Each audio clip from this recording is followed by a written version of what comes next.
সাইয়েদনা ওমর ফারুক বলেছেন, মুতু ক্বাবলা আন তামুতু, মরার আগে একবার মরো। হাসিবু ক্বাবলা আন তুহাসাবু আলাইকুম, তোমার হিসাব নেওয়ার আগে তুমি একবার নিজের হিসাবটা করো না। কাগজ বের করে একটু লিখো না কি কি ভালো কাজ করছিলা, যেগুলো দিয়ে নাজাতের ওসিলা হতে পারে। 1 2 3, আর কি কি আকাম কুকাম করছো দেখো না, লিখে দেখো তোমার অবস্থাটা কি। মরার আগে একবার মরো। মরার আগে খাটের মধ্যে শুয়ে শটান করে চোখ বন্ধ করে একবার মরার ভান করে দেখেন কেমন লাগে। চোখটা বন্ধ করেন আর ভাবেন আপনি নাই, কি কি হতে পারে ভাবেন।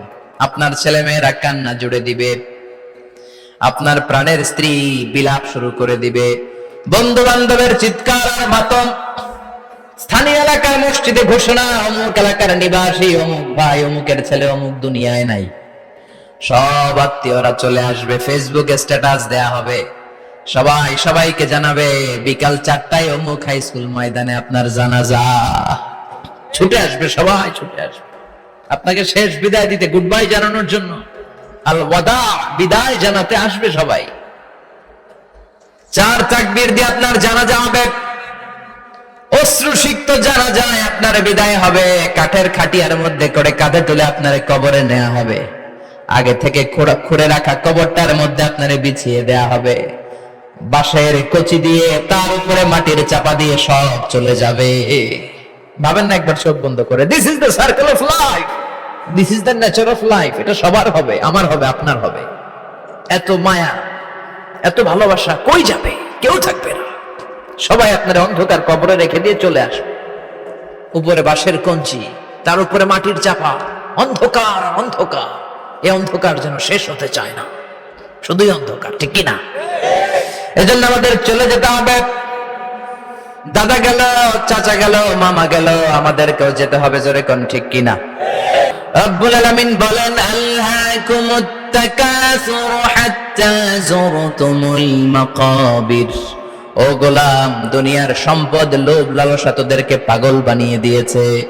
এই লোভ পাগলামি কোনদিন তোদের থামবে না যতদিন না তোরা কবরে ঢুকবি, ঠিক কিনা?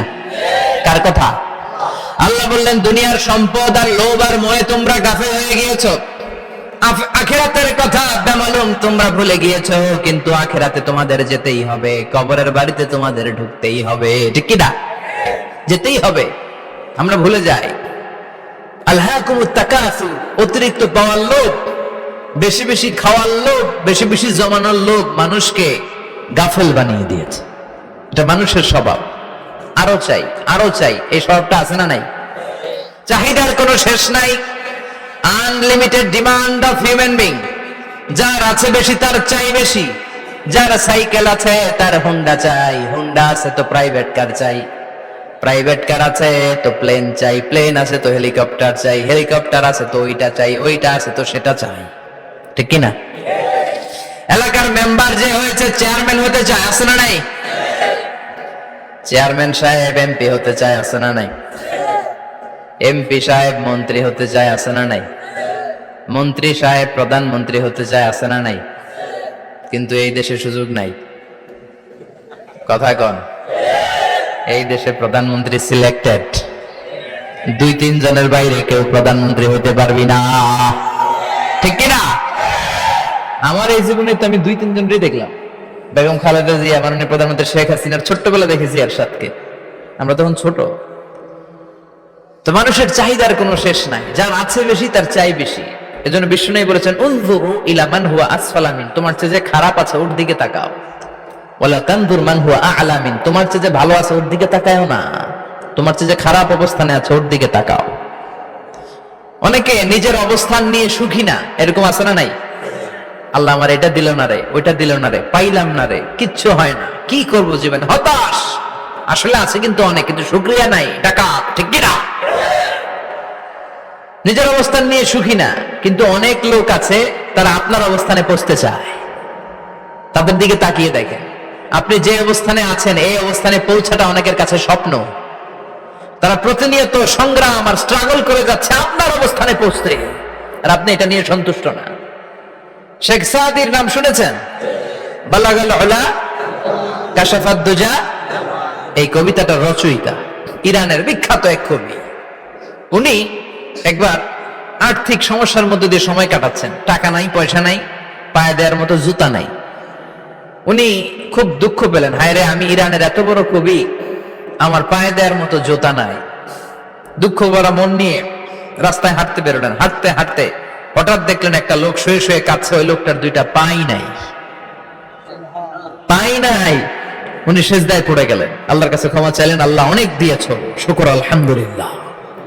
এজন্য যেই পরিস্থিতিতেই থাকি না কেন আমরা কি পড়বো? জোরে বলেন, কি পড়বো? এজন্য কানাতু মিনাল ইসলাম, অল্পে তুষ্ট থাকার নাম হলো ইসলাম। সম্পদ লাগবে কিন্তু সম্পদের পাহাড় লাগবে না, ঠিক কি না? অল্প খান, অল্প পড়েন, অল্প জামান, অল্পের ভেতরে বরকত ঢুকাইয়া দিছে কে? দেখবেন যাদের সম্পদ অল্প তারা সুখী বেশি। জরিপে এটা দেখা গিয়েছে, অনেক সার্ভেতে এটা এসেছে, যারা সম্পদশালী এরা দুঃখী বেশি, এদের দুঃখ বেশি, টেনশন বেশি। খুব স্বাভাবিক, টাকা যার বেশি রোগ তার বেশি, টাকা যার বেশি টেনশন তার বেশি, টাকা যার বেশি ঘরে শান্তি তার কম। আছে না নাই? ঘরের ভেতরে অশান্তি, ছেলে কথা শোনে না, ছেলে টানে গাঞ্জা, মেয়ে করে পরকিয়া। আছে না নাই? স্ত্রী কথা শোনে না, ভালোবাসা নাই, ঘরটা জাহান্নামের টুকরা। রোগ বালাই, এক একটা হসপিটাল বিল পরিশোধ করতে মাসে 5 লাখ 10 লাখ। আছে না নাই? কিছু খেতে পারে না, ডাক্তার একেবারে ডায়েট মেনু বেঁধে দিয়েছে। ডায়েট, ভেরি ডায়েট মেনু, এটা এটা এটা এটা কিছুই খাবেন না, শুধু গরু খাবেন না, খাসি খাবেন না, চিংড়ি খাবেন না, খালি ঘাস খাবেন। ইচ্ছে মতো ঘাস খাবেন, মানে ঘাস জাতীয় যত আইটেম আছে সব খাবেন।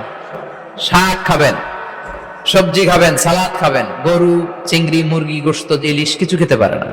তাহলে রোগ বেশি, খাওয়ার মজা নাই, ঘরে সাংসারিক শান্তি নাই, খালি ব্যারাম আর ব্যারাম, ঠিক কিনা? কিন্তু সম্পদের পাহাড় ঘটেছে।